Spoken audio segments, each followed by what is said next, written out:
మహాపరిశుద్ధుడు అయిన తండ్రి, యేసయ్య నీకు వందనములు, స్తోత్రములు. ప్రభువా, ఈ దినము లోకమంతా క్రిస్మస్ జరుపుకుంటా ఉంది. ఇతన్ని గురించి 2 మాటలు చెప్పాలని ప్రభువా తలంచి ప్రభువా ఈ వీడియో చేస్తా ఉన్నాను. సహాయం దయచేయమని యేసు నామములో అడిగి వేడుకుంటున్నాను తండ్రి, ఆమేన్. ప్రియమైన స్నేహితులారా, సోదరులారా, మీ అందరికీ క్రీస్తు జన్మదిన శుభాకాంక్షలు. ఈరోజు మనం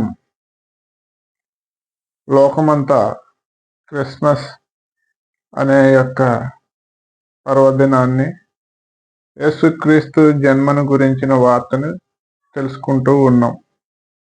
అదేవిధంగా పండుగగా జరుపుకుంటా ఉన్నాం. అసలు క్రిస్మస్ అని అంటే ఏంటనంటే క్రీస్తును ఆరాధించుట. క్రైస్ట్ ప్లస్ మాస్ అంటే క్రైస్ట్ అంటే క్రీస్తు, మాస్ అంటే ఆరాధించుట. క్రీస్తుని ఆరాధించుట.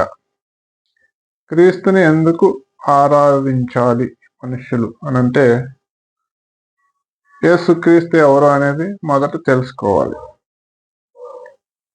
యేసుక్రీస్తు ఎవరనగా అద్వితీయుడైన దేవుడు, సర్వాధికారి, ప్రభువై ఉన్నాడు.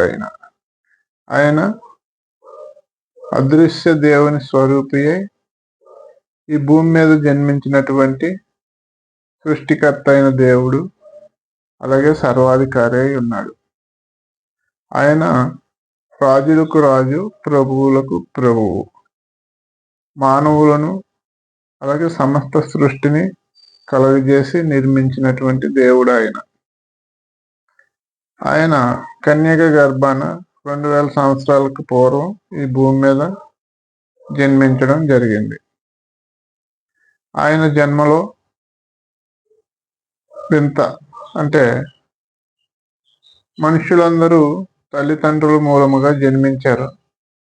ఆయన మాత్రం పరిశుద్ధాత్మ ద్వారా కన్యక గర్భాన జన్మించాడు. ఇది ఆశ్చర్యం. అంతేకాదు, ఆయన ఈ భూమి మీద జన్మించినప్పుడు దేవదూతలు మహా సంతోషకరమైన శుభవర్తమానము సమీపంలో ఉండే గొర్రెల కాపరులకు తెలియజేసి, సర్వోన్నతుడైన దేవుణ్ణి, యేసుక్రీస్తు ప్రభువుని స్తుతించడం అయితే మనం బైబిల్లో చూడొచ్చు. ఆ గొర్రెల కాపరులు కూడా యేసుక్రీస్తుని ఆరాధించుటకు అక్కడికి వెళ్ళి ఆయన్ని స్తుతించి పూజించినట్లుగా మనం చూడొచ్చు. అంతేకాదు, తూర్పు దేశపు జ్ఞానులు కూడా యేసుక్రీస్తుని ఆయన నక్షత్రమును ఆకాశంలో చూచి ఆయన స్తుతించుటకు ఆ నక్షత్రం వారికి దారి చూపిన విధముగా వచ్చి ఆయన్నైతే కనుగొని స్తుతించినట్లుగా చూస్తా ఉన్నాం. యేసుక్రీస్తు జన్మించడానికి గల కారణం, మనుష్యుడు నశించిపోతా ఉన్నాడు, దేవుని మహిమను కోల్పోయాడు. యేసుక్రీస్తు నశించిన దానిని వెతకి రక్షించడానికి ఈ లోకంలో జన్మించాడు. పాపం వలన వచ్చే జీతం మరణము, అయితే క్రీస్తు యేసునందు దేవుని కృపావరము నిత్య జీవము. మానవులను రక్షించాలని, వారికి శాంతిని, సమాధానాన్ని ఇవ్వాలని దేవుడు మానవుని ఎంతగానో ప్రేమించి ఆయన ఈ లోకంలోనికి నరుడిగా రావడం అయితే జరిగింది. అంతేకాదు, మానవుడు చేసిన పాపాల నిమిత్తమే తాను సిలువలో శిక్షను భరించి మానవుల పాపపు శిక్షకు వచ్చే ఆ యొక్క శిక్షనంతటిని తానే భరించి మానవులకు గొప్ప విడుదల కలుగజేయటం అయితే జరిగింది. యేసుక్రీస్తు ఎవరనగా దేవాది దేవుడును, సర్వాధికారియును, అద్వితీయ దేవుడును, ప్రభువునై ఉన్నాడు. ఆయన అదృశ్య దేవుని స్వరూపి అయి ఈ భూమి మీద జన్మించడం అయితే జరిగింది. ఇప్పుడు నీవు క్రీస్తునందు విశ్వాసం ఉంచి ఆయన యందు నమ్మిక ఉంచితే నీకు గొప్ప రక్షణ కలుగుతుంది.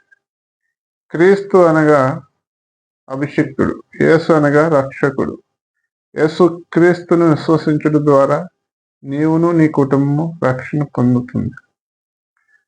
అంతటి దేవాది దేవుడు, అద్వితీయుడైన ప్రభువు ఈ భూమి మీద జన్మించి మనకి ఎంతో గొప్ప మేలు చేస్తున్నాడు. ఆయన నిన్ను రక్షించడానికి, నీ పాపం క్షమించడానికి, నీకు నిత్య జీవాన్ని ఇవ్వడానికి ఆయన ఈ భూమి మీదకు రావడం జరిగింది.